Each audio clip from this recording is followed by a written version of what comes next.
we're going to talk about the Hogwarts Founders.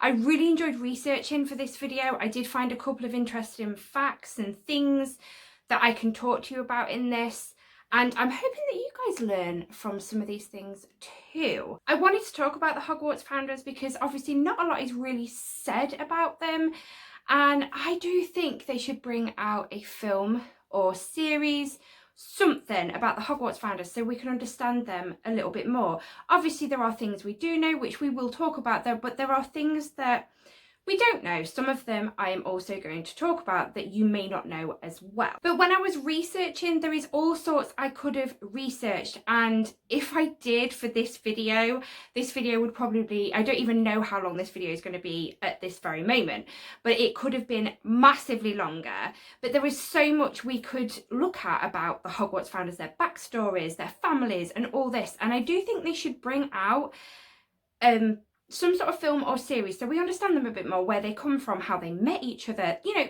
anything like that. But yeah, so in today's video we're going to talk about the Hogwarts Founders and, you know, talk about what I found while researching. So if you want to hear a little bit more, I ain't even said anything. If you want to hear about what I found, then keep on watching. And if this is the first time you're seeing my face, hello and welcome to my channel. If you would like to become a Poppet with us, please click that subscribe button and don't forget to hit that notification bell so you're notified every time I upload a video. All my social medias are linked in the description of this video. Go see what I'm up to on those. And guys, I am trying my hardest to get to my next big milestone of 2,000 subscribers, so I'd really appreciate you hitting that subscribe button. And also I would like to thank my Patreons. They help me keep this channel running just that little bit more. If you'd like to know any more about Patreon, that is also linked in the description of this video.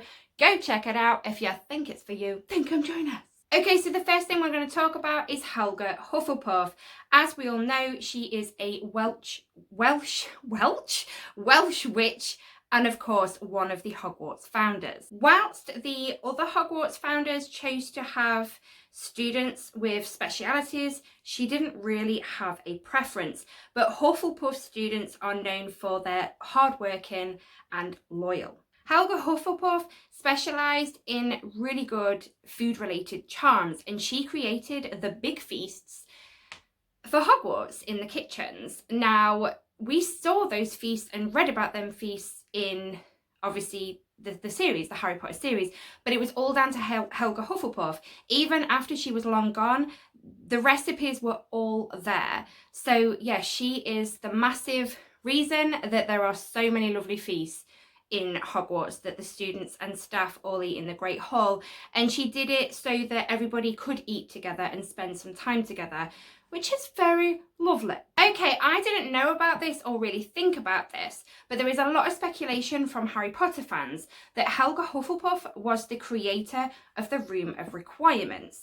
Now, as we all know, the Room of Requirements, anybody that needs that room, it will show itself to. There is no specification of what house you're in or your blood purity. So it would make sense that Helga created that room because it will appear for anybody that's in need for it.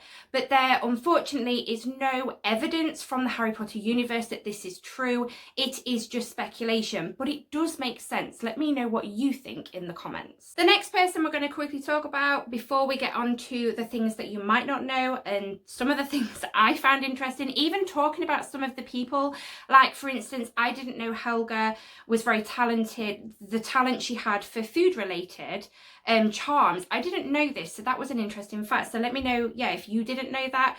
But obviously, as we all know, Godric Gryffindor, this is the next one we're going to talk about.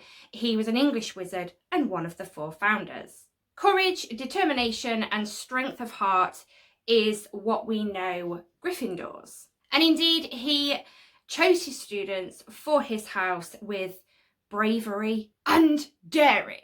Godric Gryffindor was also the most in favour of letting Muggle-borns into the school. Okay, so one day the Hogwarts Founders got together and they were talking about how would the students get sorted after they were long gone. After they died, what would happen? How would they get sorted? Well, then Godric Gryffindor took off his hat. They all enchanted this hat with their specific, what they want their students to have. And we know this hat today as the sorting hat. So that was their sort of, after they're dead and gone, the students can still get sorted. So yeah, the sorting hat belonged to Godric Gryffindor. So Godric Gryffindor left 2 known relics. You had a sword that was embellished with red rubies, as we know that as obviously the Gryffindor sword, and then obviously the sorting hat. Well, these 2 relics of his shared a special bond, because the Gryffindor sword shows itself to any Gryffindor that deserves it, but it also means how to get it is to pull it out of the hat. So they share a bond that way. Is this hat, do Muggles use this? Do Muggles use this in magic without realising that this was from Godric Gryffindor? You know, pulling rabbits out of hats. I think I'm thinking too deeply into this. On to Rowena Ravenclaw. So we all know she is a Scottish witch and one of the Hogwarts Founders. It is a popular theory that Rowena was actually the one that chose the location and the name of Hogwarts. She dreamt that a warty hog led her to a cliff next to a lake, and that's apparently where the theory comes from. She is also responsible for the floor plan and the designs in Hogwarts. She is the one that came up with the moving staircases. Rowena selected her students according to intelligence and wisdom. Therefore, Ravenclaw House values a sharp mind, cleverness, wisdom, and intelligence. Not forgetting creativity. I'm a Ravenclaw. I am intelligent. Matt's probably watching this shaking his head. But I am creative. I am a creative person. I can be very creative. So obviously that would be why I'm in Ravenclaw, maybe.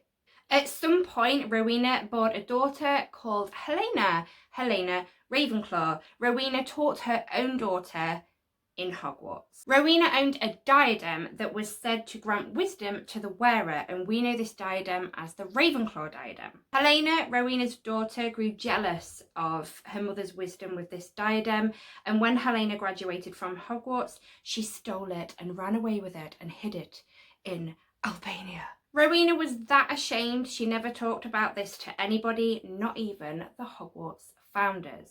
And on to the last founder, Salazar Slytherin, before we talk about things you might not have known that I researched. Yeah, let's talk about this man. He was supposedly have been born in the Fens in England, but there is no, what's the word I'm looking for? Concrete evidence, is that the word I'm looking for? But yeah, he supposedly lived there. Now, it would make more sense if he lived in Ireland, because then we've got one of all 4, obviously England, Ireland, Scotland and Wales.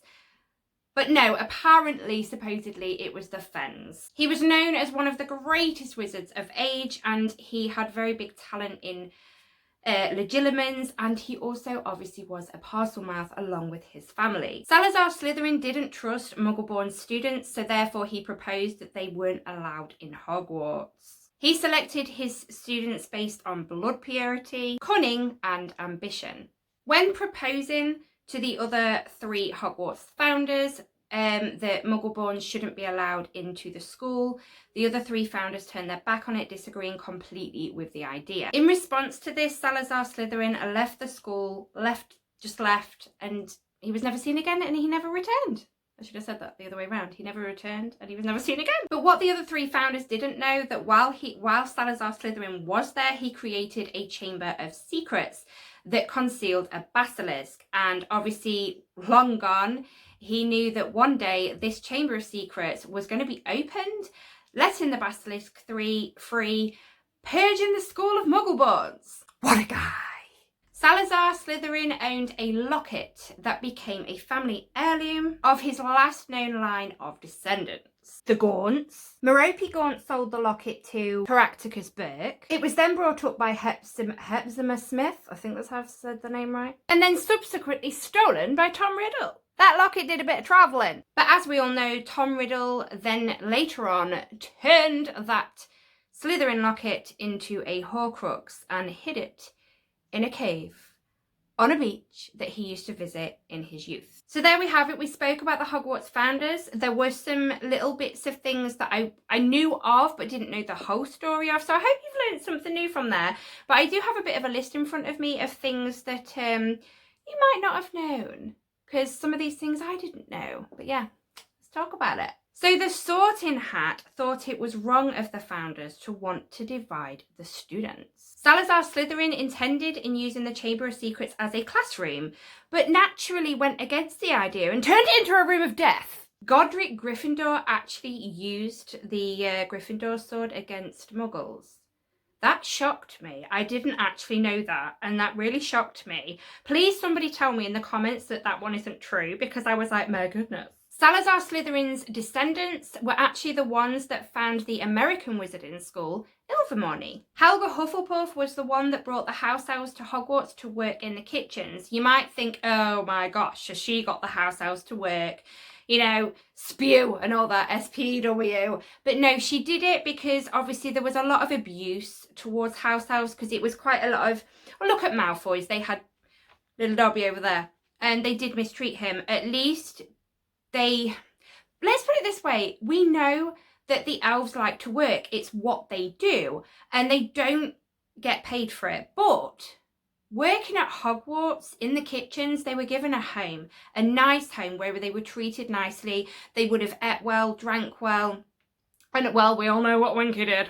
But yeah, Helga Hufflepuff was the reason that the house elves were at Hogwarts. Rowena Ravenclaw, the very clever lady, designed Hogwarts, which obviously I spoke about when speaking about her, but I just had to add it in again because I just think it's amazing that she created and designed Hogwarts. The 4 founders' death, apart from Rowena Ravenclaw, the other 3, their deaths are not mentioned, they're unknown, but it is said that Rowena Ravenclaw died of a broken heart, which would tie to, I think, Helena, because obviously Helena, she died because she's a ghost at Hogwarts. Well, Helena was murdered by the Bloody Baron. If you want to hear a bit more about that, I did actually do a video about the Hogwarts ghost. I will link it up there. Go check it out, or up there. I never know which way it's going to go. But yeah, definitely go check it out if you're interested in that sort of thing, because that was a pretty cool, it was a very morbid video, but it was very cool to talk about the Hogwarts ghost, because they don't get talked about an awful lot. But like I said, the other 3 founders, their deaths aren't mentioned. We don't know if they're dead. So if they are alive though, there are only 2 ways that they could still be alive, which would be either the Philosopher's Stone, which obviously we know to be destroyed, but could another one be created? Or Horcruxes is the second one. I hope they haven't made Horcruxes. I can't see them making Horcruxes. I think they're dead. I can't see them making Horcruxes. And obviously we know that Rowena Ravenclaw had a daughter, Helena. Well, I then went to look to see if we knew who Helena's father is, but unfortunately that is unknown. So there we have it, guys. I've spoken a little bit about the Hogwarts founders. Did you find anything out that you didn't know? Let me know in the comments, because I love it when that happens, because when I do these talking point videos, I hope that somebody learns something new every day, because I certainly do. When I'm researching about doing the video, I learn things new all the time. I should be a Hogwarts professor. But let me know if you enjoyed this video, guys. Please give it a big thumbs up if you did enjoy it, because it helps me more than you know. If you'd like me to look a bit further into the Hogwarts founders for you and do another video later on, also let me know. But you know how much I love chatting to you in the comments. I love having a good conversation with you guys. But yeah, I'm going to stop rambling now, and I'm going to go get myself a coffee, and I will speak to you in my next video. Bye, Poppets.